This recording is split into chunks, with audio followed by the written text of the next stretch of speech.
The Dow Jones, the S&P 500, the Nasdaq, and the New York Stock Exchange. What are these? What's the difference? And what's the best to invest in? We're going to break it down right now. Welcome to Personal Finance Club. For those new to investing, there's all these different terms flying around about the different markets, what they mean, which ones are the best to invest in. And so we're going to break it down right now.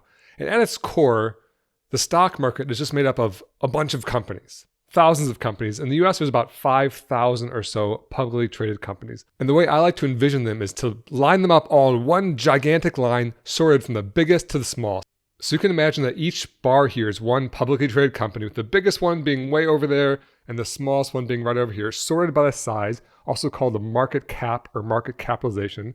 And so the biggest companies are the companies like Apple, Microsoft, Google, Amazon, Tesla. These are the huge tech companies that are actually the most valuable companies in the US and the world as of now. Note that this chart isn't exactly to scale. It kind of looks like this if you were to sort from biggest to smallest, but the big companies are so much bigger than the other companies that the chart would get really, really small. And so I kind of smoothed it out. Also, there's about 5,000 publicly traded companies in the US, and this chart only shows 100. And so every bar really represents about 50 different companies. But I think this is a really good way to illustrate the different markets and how we slice and dice the market different ways. And so again, at its core, there's just 5,000 companies, which can be sorted from biggest to largest. The biggest companies up there, the smallest companies over there, like Conformis here, a company that I have never heard of. And we all have, most of us have never heard of all these little companies over here. The big ones, obviously, we have.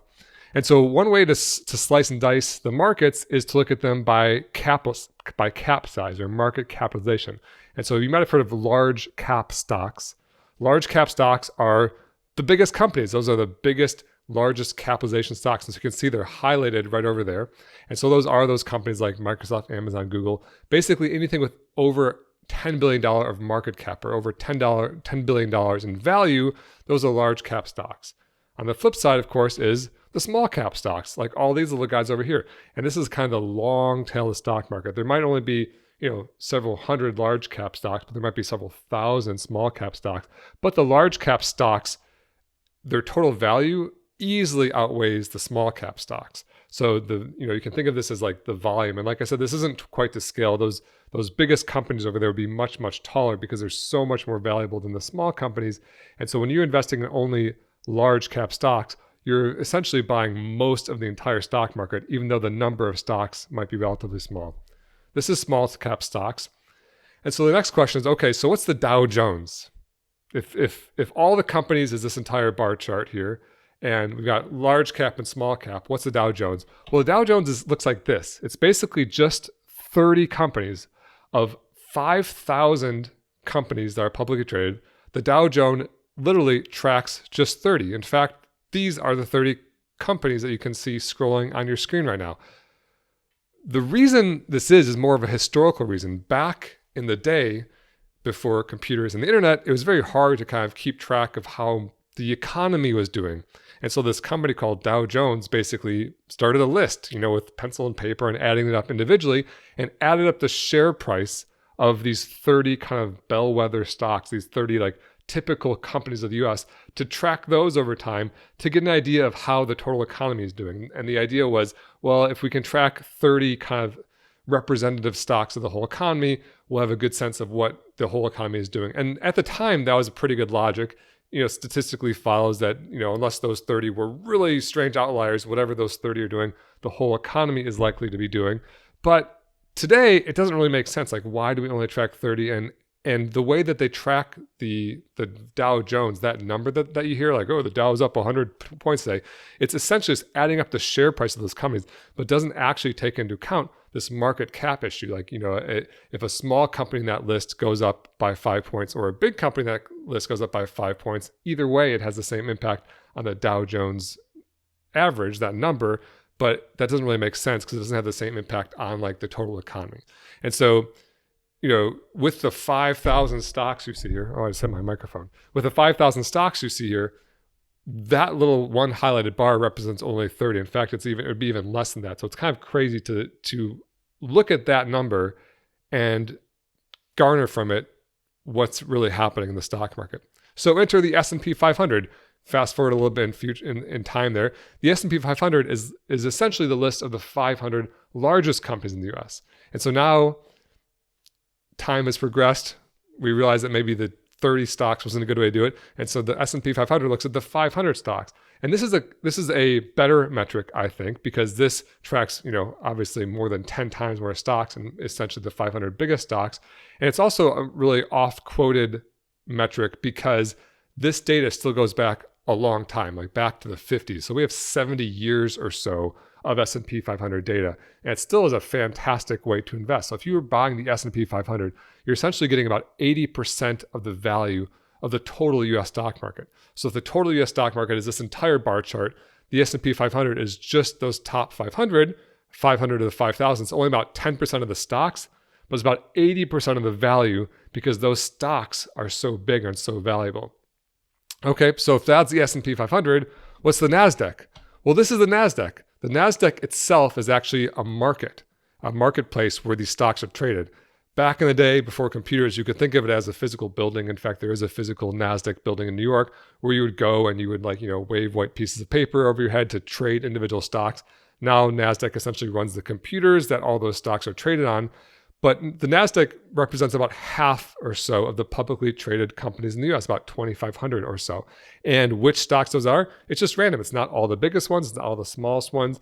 There tend to be more tech stocks. So if you look at the Nasdaq list, it's more, tech-heavy stocks, whereas the New York Stock Exchange, the other major stock marketplace in the US, is more, maybe more historical or more legacy type companies. And so when you hear about people investing in the Nasdaq, they're investing in these stocks. So what's the New York Stock Exchange? It's the inverse. It's all these. And so you can see I'm kind of flipping back and forth. The Nasdaq has half, the New York Stock Exchange has the other half or so. And which really just comes down to, it essentially is random except for just historical reasons about which company decide to get listed on which market. It doesn't really matter. And so you might hear people saying, hey, I invest in the Nasdaq. What they probably mean is a Nasdaq index fund, like the Nasdaq 100. And so if you invest in if you're investing in the Nasdaq, you're probably investing in a Nasdaq index fund like the Nasdaq 100, which is buying just those companies, the biggest 100 companies in the Nasdaq. So it would look like that. Is that better or worse than the S&P 500? Well, it's just different. It's just less. It's just fewer companies, right? But it's just kind of random ones. And like I said, the Nasdaq tends to be more tech heavy. And so if the Nasdaq is better or worse than the S&P 500 really depends on whether or not tech companies are doing well. And so this is late 2022. A year ago, before the bad, market of 2022, I heard a lot of people who wanted to invest in the Nasdaq, and that's essentially because they're chasing past performance. They want to buy those tech companies which were screaming up in value, because during the 2000s, when the tech companies were screaming upwards in value, those Nasdaq stocks were doing really well. And so I think people would, search the performance and see, Nasdaq versus S&P 500, Nasdaq was doing better. But if you look this year, in 2022, the S&P 500 did better because those stocks weren't as tech heavy, or they're more diversified. And so as the tech stocks dropped harder, the S&P 500 dropped less hard, and therefore the S&P 500 dropped more. So what is the best to invest in? Well, in my opinion, the best thing to invest in is all the stocks. When you're buying just large cap or just small cap or just Nasdaq or just New York Stock Exchange or just Dow Jones or just S&P 500, you're basically just slicing and dicing this list of the thousands of stocks in different ways. And I think it basically opens you up to chasing past performance, and it opens you up to underperforming the market going forward. And since the market's very efficient, every single one of these little stocks is basically priced fairly based on the sum total of public human knowledge. And so when you are buying individual slices of these index funds, what you're really doing is just guessing, because we don't know which segment is going to do better going forward. You're guessing, and you're opening yourself up to underperformance. And so this right here is the picture of the Vanguard Total Stock Market Index Fund. This is the ticker symbol VTSAX. And there's lots of these total stock market index funds. This is just one example. It's a classic one that many people like. But when you buy a total stock market index fund, you're buying all the stocks, and then no matter which stock, if it's Nasdaq or New York Stock Exchange or large cap or small cap or S&P 500, tech stocks or non-tech stocks, no matter what stocks do well, you own them all, and you're basically guaranteeing yourself your fair share of all market growth. That's why I love investing in the total stock market index fund rather than picking these individual markets or individual segments or individual sectors. Buy all the stocks, guarantee yourself your fair share of market growth. That's how you build wealth. That is all I have for you today. Remember to build wealth by following the 2 rules of Personal Finance Club. Rule number 1 is to live below your means, and rule number 2 is invest early and often.